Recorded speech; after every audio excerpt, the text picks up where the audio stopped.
everyone, welcome back to Keto and Crime and Thought Crime. Today I've decided to reverse the order a little bit because I know everyone's waiting for this one. Part 1 of the Chad Daybell biography, Living on the Edge of Heaven. Today I'm going to do summarize the prologue, chapters 1 through roughly 11. Then part 2 will summarize chapters 12 through the end of the book, which I believe is chapter 24.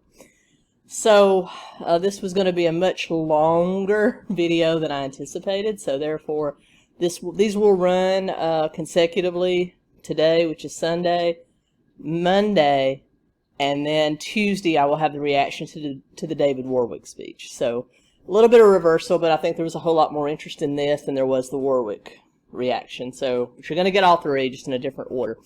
The Mayan End of the World will be pushed to next weekend. I will try to get it out midweek if I can, but if not, it'll be pushed to the next weekend. But anyway, I hope you're going to enjoy this. This was a hard book to read. I'll be the first to admit. It was long. It was tedious. Mr. Daybell has a rather inflated sense of self. I'll say that. Also, I was a little disappointed. I think I've mentioned this previously in a video, that the whole zombie doctrine was non-existent in this book. I couldn't find zombies per se. He does talk about dark spirits versus light spirits. We'll get into that, but not people going dark, people becoming zombies. That must have been a later doctrinal thing that he didn't ever put down in a book that we know of. It's probably just on, his postings on Avow or, on his podcast, which his podcasts have been wiped clean. I can't find any of them anywhere. I've looked, and I've even used the Wayback Machine and tried to find them. I can't find anything. That one that I was able to find with Jason Mao, Melanie Gibb, and Lori Vallow was it, of any substance that I can find. So I'll continue to search. If I do happen upon one, I will definitely get it for you guys. Also, a little bit of bookkeeping, housekeeping, not bookkeeping. I am a bookkeeper at one of my day jobs. So, thank you so much to my patrons, my new channel members. If you want to support the channel, it's always appreciated, never required. Down below next to that subscribe button, if you're not subscribed, please just smash that for the YouTube algorithm. If you also want to get notifications when all my videos drop, hit that bell, turn on all notifications. And next to it is a join button if you want to help support the channel and get some cool badges and emojis and have members-only live streams along with my fabulous patrons. We'll be doing that once or twice a month, as well as behind the scenes, early access. They got to see this on Saturday night, even before it was released to you guys. So, yeah. It's some great benefits over there. I also give out merch and things like that. I also have a merch store down below. Also a PayPal down below. I think I have a Venmo down below. If you want to support the channel, like I said, I use that money to go back into the channel. I don't go out and spend it on frivolous things. I upgrade my equipment. I just bought some new animation software. You'll see evidence of that in the Mayan 2012. I also would like to upgrade my camera, my microphone. I also use it to buy the books that you guys want to hear reviewed. Speaking of which, the Mary Trump book will be on next week's docket as well. Yeah, great time. And now for a quick shout out to both my channel members and my fabulous patrons. First to channel members, Enigma X, Sherry Hendricks, Mary B. Sunshine, and Stephanie Mertz, who joined me from Patreon over here. Thank you, Stephanie. And now to my fabulous patrons, Kimberly Jolly, Kate Willett, Demelza Pascoe, Lauren Kirk, Sarah Carney, Andrea Lee, Tabora Summers Cooper, and Stephanie Mertz as well. So thank you, girl, for being both a channel member and a patron. You are truly, truly appreciated.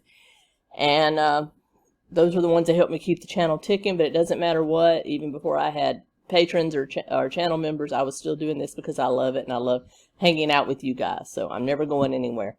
Don't worry about that. But anyway, without further ado, let's get into part 1 of the Daybell Autobiography, Living on the Edge of Heaven. First, before I delve into the prologue of this, I want to talk about a lot of questions and comments I got on the Chad Daybell pleading video that I did. As we all know, Chad Daybell actually was arraigned and pled guilty. on 2 each charges of disposal or concealment of evidence, basically. 2 counts of that. Carries a max sentence of 5 years and a $10,000 fine. 2 counts of that. He also pled guilty to conspiracy of the same thing for each of the disappearance of and the finding of JJ and Tylee. First, I want to say to those of you that say that you are offended by the fact that we are calling the bodies of these young innocent children evidence, I absolutely agree with you. But we have to remember that often charges are legal jargon, and because the legal system is supposed to be fair and blind to things, we have to talk about things as they are in the legal process. So in the legal process, legally speaking, though they are bodies and remains, human remains, they are evidence in the case against Chad Daybell and Lori Vallow. So there you go.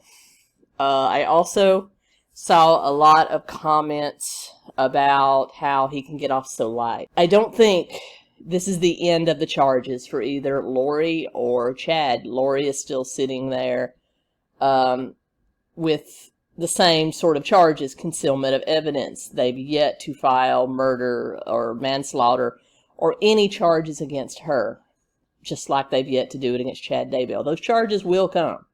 They will come.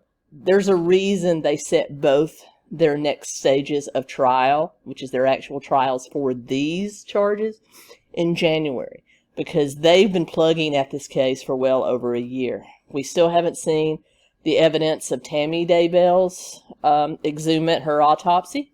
We haven't seen any of the coroner's report on JJ's body or what they found of Tylee. We haven't seen any of those things be released to the public yet, and there's a reason, because they are putting together their charges and their case. So we will see more charges come against these people. I expect that January trial to be pushed back, because we're going to see a lot more charges come at these, and we'll have to go through preliminary hearings. We'll have to go through arraignments for all of that as well, unless they choose to drop the evidence concealment charges and just go with murder or manslaughter or whatever they go through. I also think we will probably be seeing charges of some sort filed in Tammy Daybell's death. Possibly even Alex Cox. I don't know why I think that. I mean, I think his body was cremated, so there's very little chance of them finding evidence. But his ex-wife, or the woman that was married to him at the time of her death, she's been questioned. Melanie Polawoski has come forward and told the law enforcement a lot of things. So I believe you're going to, especially and also David Warwick, who I think, as far as doctrine, was just as bad as Chad Daybell. We'll get into that in that video, because he's getting his own. And as well as even Jason Mao. I think all of them were twisted and in this somehow. Was this planned? Yeah, I think this whole thing was planned. I think it's very funny that everybody's children except Chad's were zombies. I think that it's also uniquely weird that there's a lot of life insurance and other money floating around in a lot of these cases. So I believe, rather than doctrine, we may see this swell down to nothing but good old-fashioned greed. So I'm anxious to see what's going to happen. I normally don't I haven't been obsessed with a case where I want to keep on top of it since O.J. Simpson and the Menendez brothers. I have not been this absorbed into a playing out case until now. So it takes a lot, and I do true crime, so it takes a lot to really catch my evidence. This one has. Also, the disappearance of Adam Walsh, that has always just played on my head, as well as the Atlanta child murders, which I may do an expose on that as well. A lot of cases have really held my attention, but there have been very few trials that have sucked me in, other than O.J. Simpson and Menendez brothers, than this one. So, yeah, I think we're going to see a whole lot more coming. So those of you that are angry, I don't think Daybell's getting off with just this. Whether or not he's ever charged with the deaths of Tylee and JJ, I think some charges are coming for other people, such as, i.e., his lovely wife, Tammy, who my opinion of her as being just a good person caught up with bad people. Sorry, hair's getting in my way. Sorry about that. Other than being caught up with the wrong people, she's a good person. She's a good person that got caught up with the wrong crowd, and this book has just reinforced that. So let's get into it, shall we? And I know I fidget sometimes a lot in my videos. I talk with my hands. I'm Scottish. That's just, I talk with my hands. Also, when I'm very disturbed by something, I tend to get fidgety, so I apologize. It's just my natural reaction to what I'm talking about. But anyway, let's get into his autobiography, Living on the Edge of Heaven. We start with the prologue, in which he laments that the modern day LDS church has sort of tossed away spirituality. They don't talk about beyond the veil. They don't talk about life after death. They don't talk about visits from beyond the veil. And he said that a President Packer was the last to sort of allow that in the mainstream LDS church. Now, again, preface, I am not claiming to be an expert on the LDS church. I've been attacked here and both on my podcast by very ardent members of the Mormon church that say I'm spreading false doctrine. I'm not trying to spread false doctrine. I'm not an expert on your religion, though I'm becoming more accustomed to it after following this case. Everything I'm talking about is coming from this book that I'm summarizing for you. So please, don't think that I'm equating your religion or anything Chad Daybell says about your religion is true. I'm just commenting on what was written in the work of literature, if you want to call it that, is saying. So that was his whole lament through the prologue. And then we start with chapter 1, which has him 17 years old in 1985, hiking with family and friends in a rocky area above Springville, Utah. He also talked about previous golfing and skiing accidents that he had. One, when he was skiing, he was being towed behind a friend's boat, and he slipped off, and when he hit the water, he started having visions of the afterlife, the white tunnel, that whole thing. And then another was a golfing accident where he was beamed so hard with a golf ball, a stray golf ball, that he also started seeing visions of the afterlife. God. Okay, so back to the current thing that we're talking about, a hiking and rock climbing trip. He basically walked to the top of this huge stack of rocks, this huge rock formation, to dive into a pool below. He thought he could make the dive. It looked safe to him, so he dove. He said when he hit the water, he thought he had hit a rock because there was a searing pain above one of his eyes, and he almost felt paralyzed as he entered the water. He said from there he was sucked into this lighted second plane where he could see dead martyrs for the LDS church. He could see all kinds of stuff, and he thought he was dying. And then all of a sudden, he resurfaced in the water with no scratch on him. His father was yelling. His father was yelling. His friends pulled him out, and surprisingly, he said he thought his eye should be bleeding because of the pain he felt when he entered the water, but there was no blood. And he went on to comment that after that accident, he could hear voices, he could see visions, so he reasoned that he had a spiritual tear, a God tear, if you will, above his eye that never properly closed.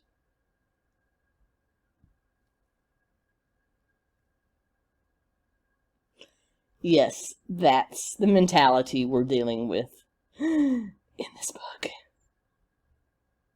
And then he just kind of matter-of-factly mentioned that he was working part-time for the city of Springville in the Parks and Recreation Department as a maintenance guy. And then chapter 1 unceremoniously ends.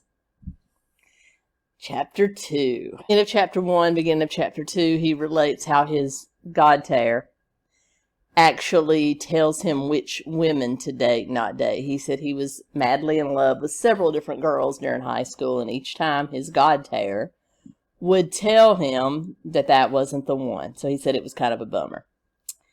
Then he starts talking about the Daybell family in general, how the Daybells were very hardworking. None of them ever even bobbed higher than a bishop. I don't know that if anybody in Chad Daybell's family was ever actually an LDS bishop, but that's what he says.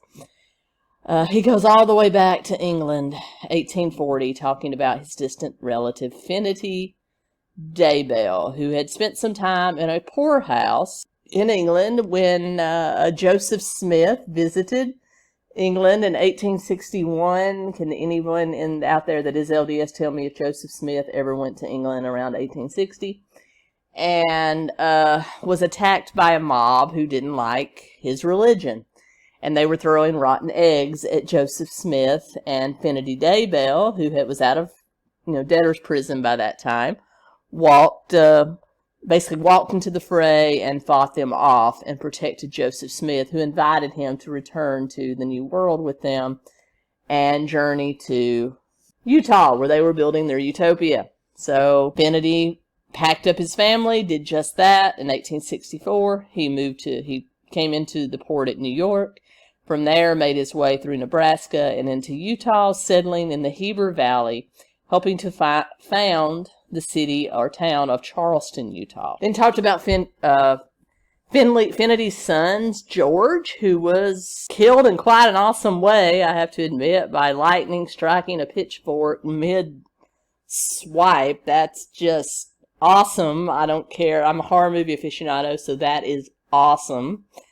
And then there was another brother, Robert, and then Keith, who would turn out to be Chad Daybell's grandfather. Yeah, so I'm taking it that most of these boys were born around the late 1890s, early 1900s. They didn't really give specific dates, or Daybell just may be, lying.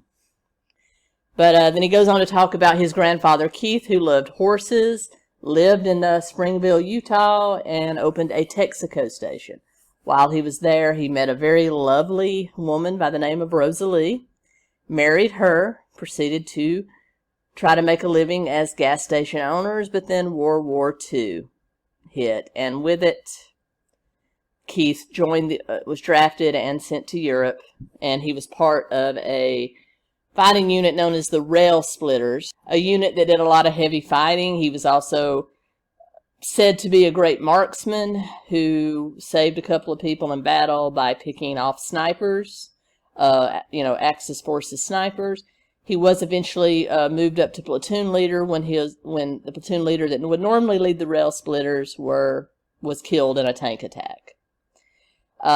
During another tank attack, they were actually captured, and he was sent to the infamous Nazi POW camp known as Stalag 11. There's actually a couple of movies based on Stalag 11. It also would be the basis for the very popular television show Hogan's Heroes, which was a personal favorite of my dad's, and I watched it a lot with him.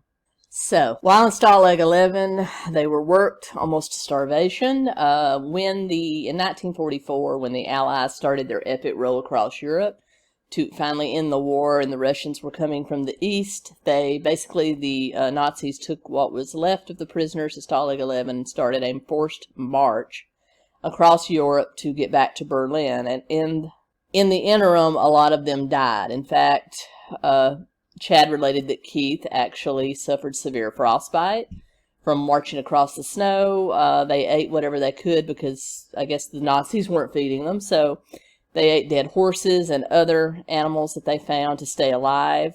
Finally, after the fall of Berlin and the liberation of most camps, both concentration and POW camps, they were liberated in 1945, and Keith was shipped back to the United States to a military hospital in San Diego weighing just 95 pounds. He would be awarded 2 Purple Hearts. He was released Thanksgiving Day, 1945, and returned to Springville to join his remaining brothers in a venture known as Daybell Lumber. So then we jump ahead to a hunting accident just before the 1950s where Keith's brother Robert lost a leg. Basically, they were out hunting, and a member of another hunting party thought Robert was game and shot him by mistake. Didn't know Chad Daybell was related to Dick Cheney, but there you go. Shot him. Keith grabbed his brother, pulled him out of the, trekked him out of the woods as fast as he could back to their horses because they had rode in on horseback. Rode him on the horse back to their Jeep, jumped in the Jeep and got him to the hospital, but they saved his life, but his leg had to be amputated. Then he goes on to say that Keith and Rosalie had Chad's dad, Jack, was born in 1947, followed by Johnny, Lanny, Ray, and a sister Judy in 1951. In August of 1951, Keith woke up to go to the lumber mill, which again was still part of Daybell Lumber. He relayed to his fellow workers that day that he had had the best night of sleep he had ever had. He felt really good. He was bragging about the fact that Rosalie had dressed his daughter Judy up in a white dress for her baptism or christening or whatever the LDS equivalent of that is. And he was talking about how beautiful his little daughter looked. And he decided, once he got to the mill, he was, first of all, taken aback by two sights: that a truck that they used to haul lumber up and down the mountain had been having some mechanical problems, and they were able to fix it up. It was an old Army flatbed truck, and they were able to fix it up. And then also one of his workers was pretty sick, so he offered to carry the sick man home and then return and kind of take his place on the crew, which he did. When he returned, they loaded up the truck with lumber and took it off, and with completed lumber, and took it off to its destination where someone was building up this high hill. When they turned around to come back, they were coming back down the hill. Now, he said that at this time that a lot of lumbering trucks, especially the ones that were kind of open, they would often drag a piece of lumber or log behind them. So it would help them keep at an adequate speed to make it down the mountain, and it would also bring one more log down the mountain, because they went up to where someone was building, dropped off ready completed lumber, picked up basically a load of trees from whoever was doing the forestry at that time, and then take it back down the mountain.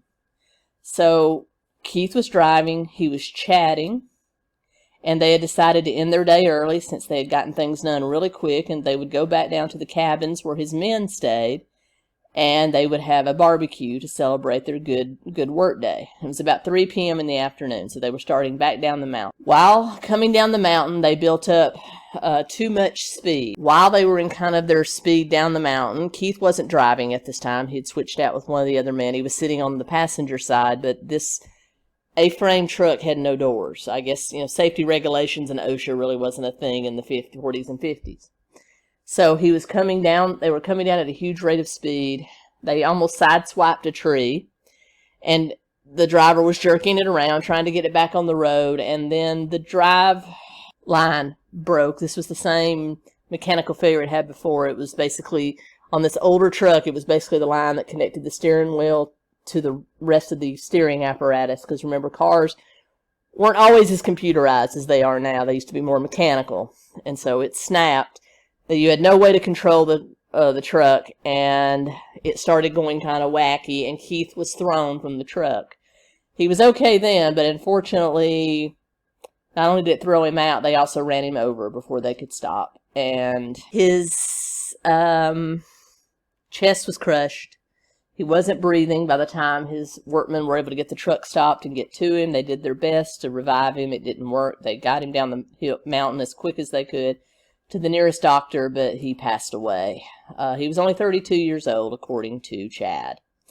So they basically buried Keith at the nearby cemetery, and from all accounts, Rosalie was in for some very hard years, having, no life insurance or anything like that. And there was a rather tearful part of the book where at his funeral, Jack, who was Chad Daybell's father, was screaming at his father, "Wake up, Daddy, wake up." So, yeah, pretty much a tearjerker there. And then in 1952, Rosalie and her children went to the Salt Lake City Temple, where by proxy, her and Keith were sealed for eternity and received their endowments, as well as the children sealed to their parents. And then, as a result, they returned to a very hand-to-mouth sort of life where Rosalie was trying to raise all the kids as well as provide, because I said there was no life insurance. His brother, continuing to run the sawmill, did help provide them a little bit of money, but eventually Rosalie remarried to a man named Glenn Kirkwood, who was an administrator for the Provo School District, and they finally had money coming in. And then he goes to talking about his dad, Jack, who was quite a prankster, used to do all kinds of weird pranks to people, and also had a love of hunting and fishing. He talked about his teenage years, where he eventually met a young woman by the name of Sheila Chestnut. And they dated throughout high school and while Jack was in college. And he was planning to do his LDS mission as soon as he was out of college. However, Vietnam happened. The draft for the Vietnam War was very much like a lottery based on your birth date. And based on Jack's birth date, it was given that he would be among the first people taken in the draft. And he remembered some advice that his dad had told their mom, well, Rosalie related to him, that Keith had told Rosalie if ever their sons were to fight in a war, to tell them they should just go, instead of waiting for the draft like he did, they should just join the Army, or join the Navy or the Air Force, where they have a better quality of life during the war. And as a result, Jack went ahead and joined the Naval Reserve. He was stationed in San Diego, California for 2 years. His father-in-law, Guy Chestnut, had also served in the Navy in World War II and knew kind of what Navy life could be for a single sailor. So he encouraged Jack to marry his daughter before leaving for San Diego, which they did. They were married in the Logan, Utah Temple right after Sheila graduated from high school, and they headed to San Diego. Chad was born during the next year. Actually, when they were home on leave back in Provo, Chad was actually born, and according to Chad, they had 2 weeks of leave before his father had to be back at the naval base in San Diego, and he wanted to make sure that he got to see his son, because she was due around that time, but nothing was happening. So he took his wife, Sheila, on a very bumpy car ride in hopes of popping him out, I guess. Well, I guess it worked, and Chad was born. They moved back to San Diego, where when their father was deployed, Sheila and Chad would spend a lot of time driving around the family car, enjoying the sights in California. Finally, after he was released from the Navy, sometime Vietnam War didn't officially end until 1975, when most of the troops were withdrawn. But whenever his enlistment was up, they actually left San Diego and returned to Springville, where Jack, Chad's father, went to work at Geneva Steel at a carbon plant. Now, the carbon is where they take the steel and pound it into a very hard substance known as coke. It's very dangerous work. It's very intricate work, and his father was one of the best at the factory.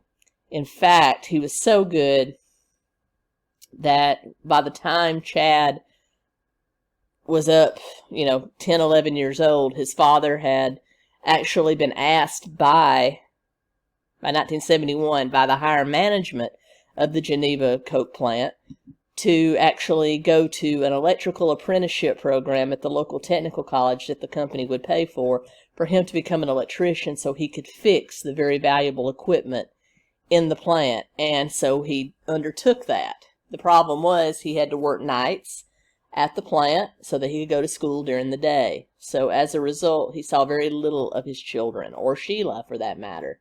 He would go to school during the day. He would come home, sleep on a cot that he put in the basement so the children wouldn't wake him up. And then he would get up about 5 p.m. and go in and work basically all night at the plant, and then go straight from the plant back home, clean up, and go to school. And then by the weekends, he was literally exhausted. And as a result, Jack stopped going to church. He wanted just his one day off. Saturday, he would spend either working on homework, or he would do chores around the house and run errands for Sheila. But then by Sunday, he was exhausted and just wanted to rest. So he would stay home and watch football, according to Chad. But of course, there was a vision or a supernatural experience that Jack would have one night at work that would force him back to his faith. And one of his jobs, since he had now finished the electrician apprenticeship, he was now working as the maintenance person in the factory, and he was still working overnight. So one night he had to repair the equipment, some of the electrical carts that took the slag up from the heavy furnace and moved it further into the plant. Now, to do this, he had to go through this very long, desolate tunnel. And there was two ways down this tunnel. There was kind of an asphalt path for workmen to walk, and then there was the actual dirt path next to which the carts moved, the conveyor belts where the carts and the slag moved. He was walking on that dirt path, that kind of charcoal dust path, and he heard a voice as clear as everything say, "Jack, don't go in there." He thought he was imagining it. He went on. He had a job to do.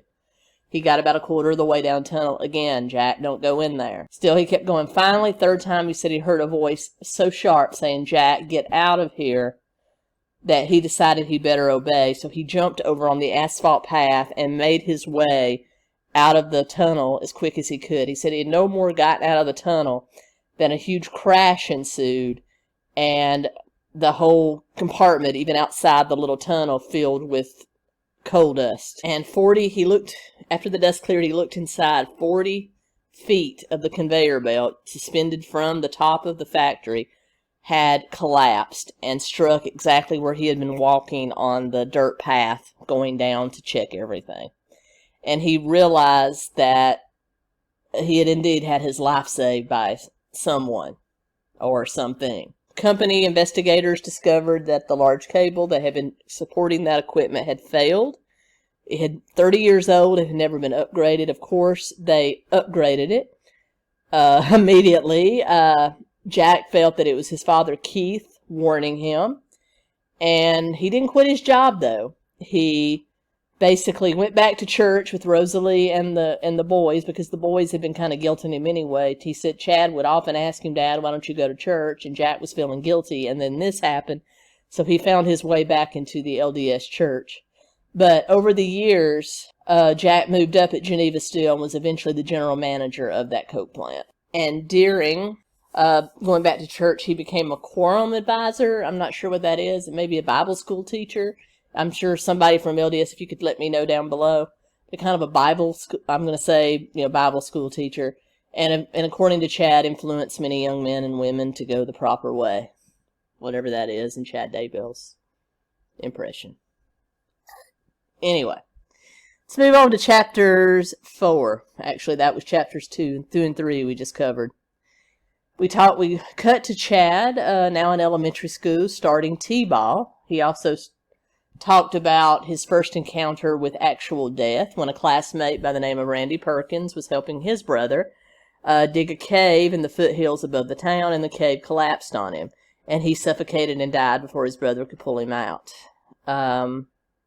He said his mother told him that Randy was now in heaven, but he didn't really understand it, what that meant exactly. He also said he was a good athlete. He loved baseball and started playing T-ball as soon as he was old enough. He said that his first summer playing T-ball, even though he was very talented at it, that he hurt his knee so badly that he had to sit out the rest of that season as well as the beginning of the next season. And as a result, he got into reading and discovered his love of literature, and would lead him down a path to a writing career.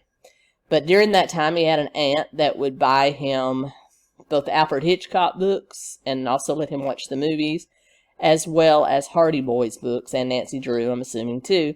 And he would very much get into those books and read every one that he could get his hands on. In 4th grade, he would actually write his first novel, a short novella, under the name of The Murder of Dr. J and His Assistant. And before any of you ask, will I seek that book out and read it?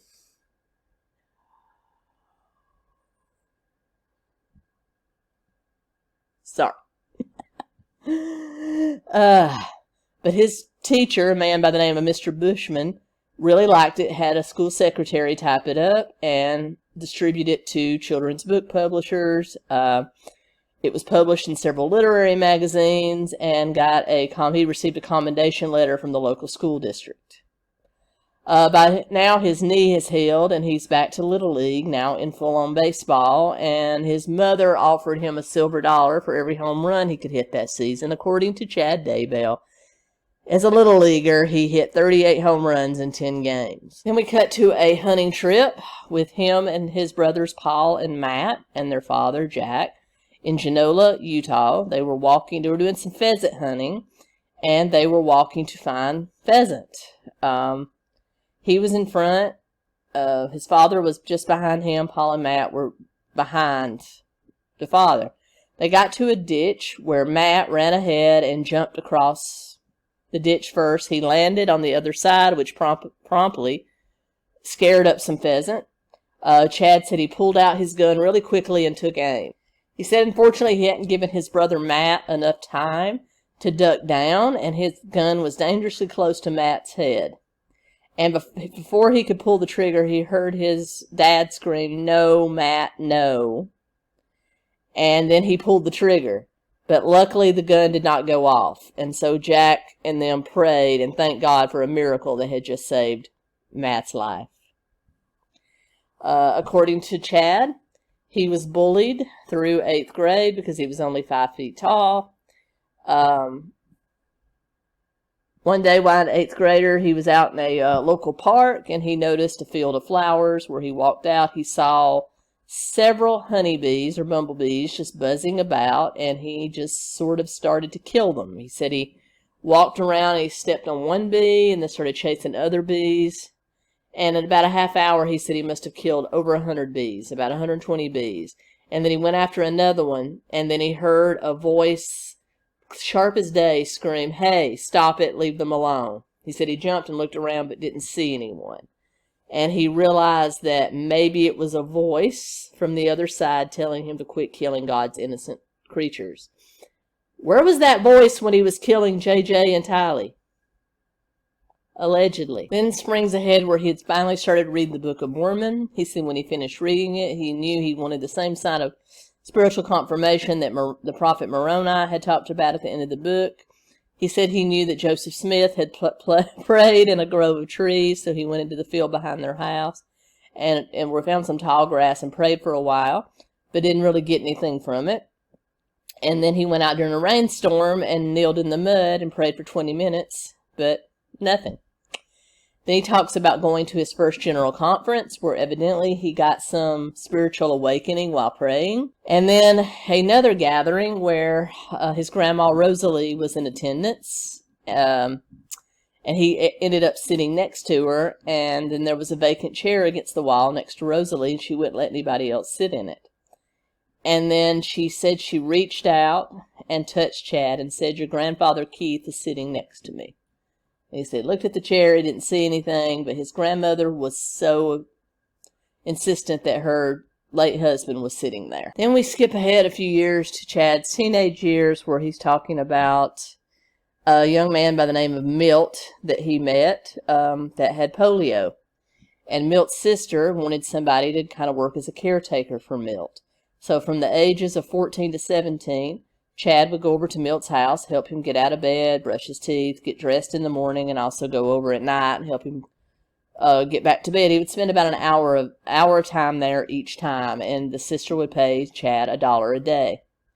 And he said that one of the benefits of meeting young Milt was that Milt would teach him all about Joseph Smith and Moroni, and all the good things that he needed to go. And then in chapter 7, like we just covered 5 and 6 there, chapter 7, we would jump to a story about Guy Chestnut, as you recall, had a huge influence on Chad, who was the father of his mother, Sheila. Guy Chestnut was raised among 6 siblings by a single dad. They worked a farm known as the Alder Farm to make ends meet. He attended a small one-room schoolhouse on Highway 24 in Utah. As he went through his high school years, he ended up meeting a dark-haired girl named Flora Chappell. They were ready to be married within a year and married in 1943, in which Guy was taken to join the Navy to serve in World War II. He was assigned to the USS Pocomoke, and he served as a medical corpsman, where he helped return men injured on the front to hospitals.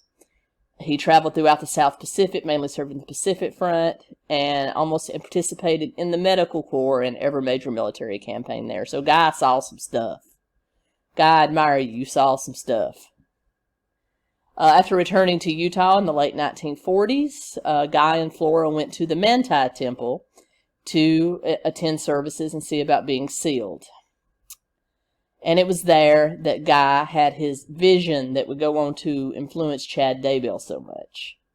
A man walked up to Guy and Flora and asked, "Who's your father?" And he goes, "Al Chestnut." And then the gentleman replied, "I've seen your father. You look like him. Have you done your genealogy?" And he said, "No, I've had a hard time tracking my father's line." And basically the guy says, "Well, you should do it." And then the guy kind of disappears. But not before the man had given them the name of a man that was only known as Helper to help him trace his lineage. He reached out to this Helper who was able to trace lineage all the way back and basically alluded that Guy was descended from royalty in England. And then we go back to the present, where Chad is nearing his senior year in high school. He always got good grades. He was a great writer. He knew he wanted to write for a living. He did get in some trouble with the law when some friends of his went out throwing tomatoes and onions at a girl's house. Got pulled over and actually taken in for that. But of course, in small towns, things get swept under the rug. Boys will be boys, girls will be girls, that whole thing. And then he started working part-time for the Springville City Parks Department in a maintenance department. That's the summer he had his weird diving god tear. And then he started Brigham Young University in Salt Lake City, Utah, but continued to live at home commuting. He said he was very lonely during this time and would often go to the Harold B. Lee Library to study and read great works of literature. He said the library was haunted, but he found them all friendly spirits. He then applied for his LDS mission early, and he received that LDS mission the summer of his sophomore year. At the end of his sophomore year at BYU, he actually received his envelope that told him where he was going. He was assigned to a labor center in New Jersey, Morristown Mission, where he would be teaching the work, going door to door, proselytizing to Spanish speakers. So he had to spend the last few months of his sophomore year at BYU learning advanced Spanish. And he started taking those classes. And with that, that concludes Chapter 11 of the Daybell Autobiography. And I will be back real soon with Chapters 12 through 24. Until next time, 𝗙cie𝗶𝗵.